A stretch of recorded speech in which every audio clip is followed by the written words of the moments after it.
Cameras. In order to get a good understanding of lights, let's set up a workflow, shall we? First thing we got to do is look at the cameras. So we grab a camera, drag it over here, jump into the camera by going into camera, and then what I'm going to do is set this camera up so it can render these objects. And another thing is resolution gate. Anything inside this rectangle will render. Anything outside the rectangle will not render. Therefore, this is a very cool thing to know, because that way you can set up your scene and how big the actual stage is going to be to correspond with the 640 by 480 render. Okay, I could leave this on because this way I can actually see which camera I'm in. Now, once you get your camera established, hit spacebar and jump into a different view. Let's say I'd go into this view real quick and go into perspective. Okay. Now I have the perspective and my camera set up. So what I want to do is take this camera, go down to the timeline and hit S on the keyboard. What that just did is now if I move the camera by accident, I can just scrub across the timeline and it snaps it right back. Alright, so now that you see this scene and how it's set up, now we can add some lights, but let's kind of look at this 4-pane view and how much of a pain it's going to be. I think camera would be best suited over here. Also, under panels, I think it would be easier if I had a render view in here.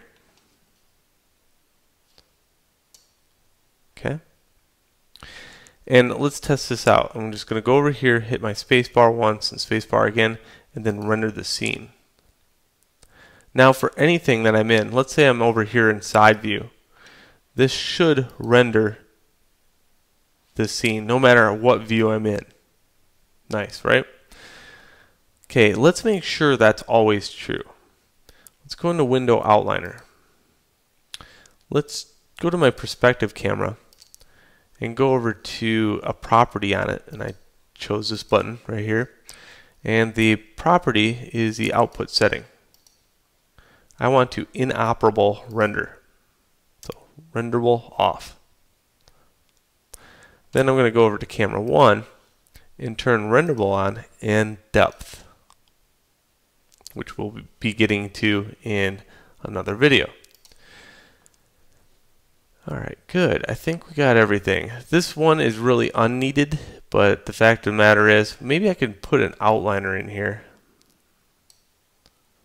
Yeah, that would be useful. Better than this, because this is just not working.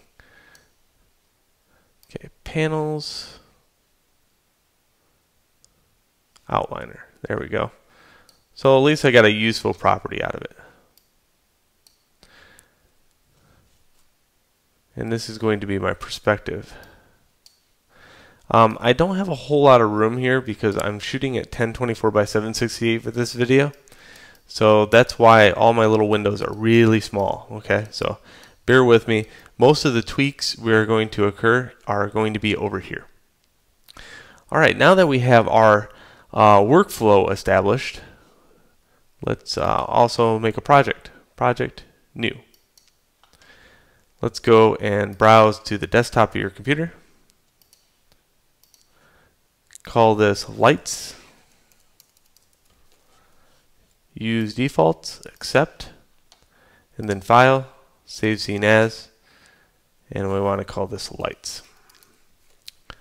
You have now successfully made a project on your desktop, and we'll get more into that in the next video.